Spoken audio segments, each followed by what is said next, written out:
함께 하나님의 말씀을 묵상하고 날마다 신앙일기를 쓰면서 믿음이 성장하는 데일리 큐티 나무향기입니다. 오늘은 창세기 41장부터 45장까지의 배경과 핵심을 살펴보겠습니다. 창세기 41장부터 45장은 요셉이 애굽의 총리가 되어 7년의 풍년 동안 곡식을 저장해 두어서 7년의 흉년을 성공적으로 대비하는 것과 요셉의 형들이 곡식을 사기 위해 요셉에게 와서 절하는 내용을 다루고 있습니다. 하나님께서 요셉에게 주신 꿈을 친히 이루어 주신 것을 통해 하나님께서 인류의 역사를 주관하시는 분임을 분명히 알 수 있습니다. 창세기 41장은 애굽의 왕 바로가 이해할 수 없는 꿈을 꾸는 것으로 시작하고 있습니다. 바로는 자기가 꾼 꿈을 해석하기 위해 애굽의 점술가와 현인들을 모두 불렀습니다. 하지만 그들은 바로가 꾼 꿈을 해석할 수 없었습니다. 그 꿈은 하나님께서 장래에 있을 일에 대해 바로에게 미리 말씀해 주신 것이기 때문입니다. 고린도전서 2장 11절은 하나님의 일도 하나님의 영 외에는 아무도 알지 못하느니라 라고 말씀하고 있습니다. 하나님께서 계획하신 일은 하나님께서 알려주실 때까지 사람이 알 수 없습니다.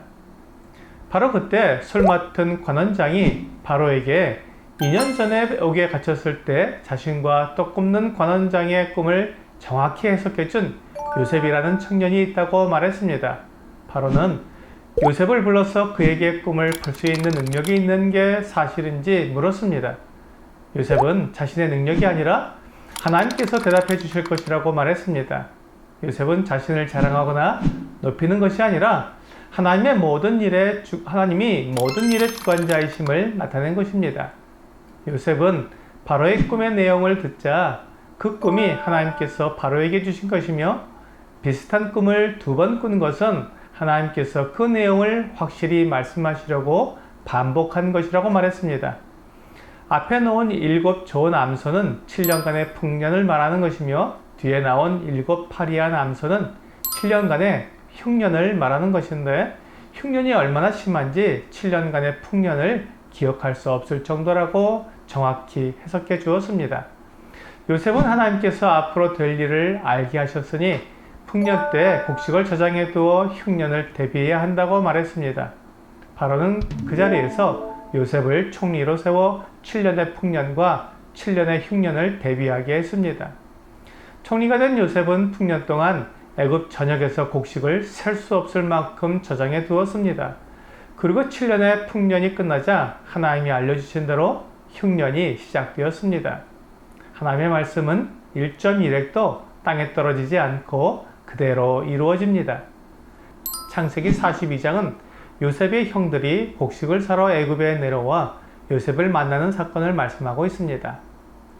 애굽에만 흉년이 든 것이 아니라 야곱이 살고 있던 가나안에도 흉년이 들었습니다.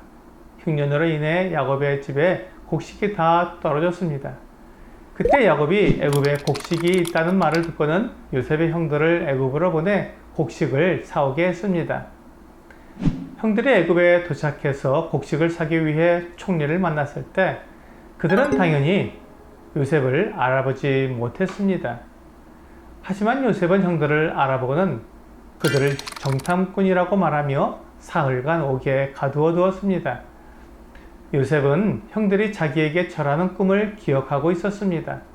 그리고 그 꿈이 어떻게 되는지 보자고 했던 형들을 이제 보게 된 것입니다. 요셉은 형들이 어떤 사람들인지, 특히 자기 동생 베냐민을 형들이 어떻게 대하는지 보기 위해 그들에게 고통을 주면서 베냐민을 데려오게 했습니다. 그러면서 그들이 돌아갈 때 그들의 자루에 돈을 그대로 넣어 주었고 돌아가는 길에 먹을 양식도 따로 주었습니다.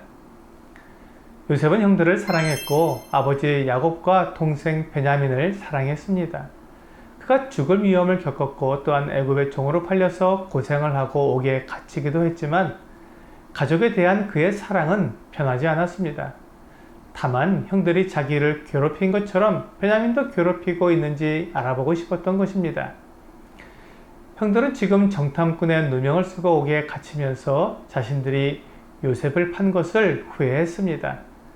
그런 형들을 지켜보는 요셉의 모습에서 우리 주님께서 사람들을 위해 행하신 사랑을 어렴풋이 볼 수 있습니다. 자기를 판 가룟 유다까지도 사랑하시고 죄를 짓고 하나님을 떠난 사람들을 용서하시는 그 사랑이 요셉에게서 그림자처럼 나타나고 있습니다. 창세기 43장은 요셉이 사랑하는 동생 베냐민을 만나는 사건을 이야기하고 있습니다. 야곱은 애굽에서 구해온 곡식이 다 떨어지자 아들들에게 다시 가서 곡식을 사오라고 말했습니다. 야곱과 그의 가족들은 이 기근이 얼마나 오래 지속될지 알지 못했기 때문에 충분히 대비할 수 없었습니다. 그래서 그들은 계속 곡식을 사야만 했습니다. 그런데 지금 애굽에는 시므온이 갇혀 있었고 베냐민을 데려가지 않으면 곡식을 살 수 없었기에 유다가 아버지 야곱에게 베냐민을 데리고 가야 한다고 말했습니다. 그러면서 만일 베냐민을 데려오지 못한다면 자신이 아버지 앞에 영원히 죄를 짓겠다고 말했습니다. 유다가 가족을 위해 자신을 희생하는 모습을 통해 그가 점점 성숙해지고 있다는 것을 알게 됩니다. 야곱은 베냐민을 보내고 싶지 않았지만 곡식이 다 떨어져서 모두가 굶게 되는 것을 보고만 있을 수 없어서 결국 보내게 됩니다. 야곱은 아들들에게 가나안의 특산물을 선물로 가져가서 요셉에게 드리라고 했습니다. 유향과 꿀과 향품과 모략과 유향나무 열매와 감 복숭아였습니다. 요셉이 이 선물을 받았을 때 아버지와 고향에 대한 그리움이 더 컸을 것입니다. 야곱은 이렇게 애굽 총리의 마음을 누그러뜨려서 모든 아들들이 아무 일 없이 곡식을 사서 돌아오기를 바랐을 것입니다. 요셉은 형들과 함께한 베냐민을 보고 그 마음에 정이 넘쳤습니다. 그래서 그들을 자기 집으로 오라고 해서 함께 식사를 했습니다. 요셉은 형들에게도 좋은 음식으로 대접을 해주었고 특히 베냐민에게 5배나 많은 음식을 주면서 정을 나누었습니다. 창세기 44장은 요셉이 베냐민을 보내지 않으려고 베냐민의 자루에 은잔을 넣어두고 그를 잡아오는 사건을 다루고 있습니다. 요셉이 자기 집 청지기에게 형들의 자루에 곡식을 가득 담고 그 자루에 돈을 도로 넣어주되 특히 베냐민의 자루에는 자기의 은잔을 넣으라고 지시했습니다. 그리고는 형들이 얼마큼 갔을 때 요셉의 사람들이 형들에게 들이닥쳐 은잔을 훔친 자를 잡아가겠다고 말했습니다. 형들과 베냐민은 은잔을 훔친 적이 없었기 때문에 자루를 조사하라고 했는데 베냐민의 자루에서 은잔이 나왔습니다. 이제 꼼짝없이 베냐민이 도둑으로 몰려서 죽임을 당하거나 종이 될 수밖에 없었습니다. 그래서 형들이 베냐민과 함께 요셉에게 돌아와서 자신들이 모두 종이 되겠다고 했지만 요셉이 허락하지 않고 은잔을 훔친 자만 자기의 종이 될 것이라고 말했습니다. 이때 다시 유다가 나서서 베냐민을 아버지에게로 보내지 않으면 아버지가 슬픔 중에 죽게 될 것이라고 말하면서 자신이 베냐민 대신 종이 되겠다고 말했습니다. 이제 유다는 자신을 희생할 줄 아는 성숙한 인격을 갖춘 사람이 되었습니다. 이 유다의 자손으로 우리 주 예수님이 태어나셨습니다. 주님께서는 죄가 전혀 없으시지만 모든 사람들을 대신해서 희생제물이 되셨습니다. 주님의 희생을 통해 우리의 모든 죄가 용서되었습니다. 창세기 45장은 요셉이 형들에게 자신을 드러내고 아버지와 모든 가족을 애굽으로 데려오라고 말하는 내용을 다루고 있습니다.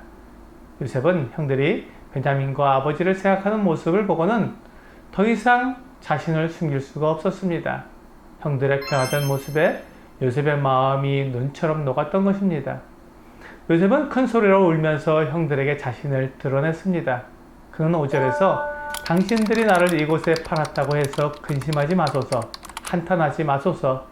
하나님이 생명을 구원하시려고 나를 당신들보다 먼저 보내셨나이다 라고 말했습니다. 요셉은 형들이 저라는 꿈을 왜 꾸게 되었는지, 왜 자신이 애굽의 종으로 팔리고 옥에 갇히게 되었는지를 하나님의 마음으로 알게 된 것입니다.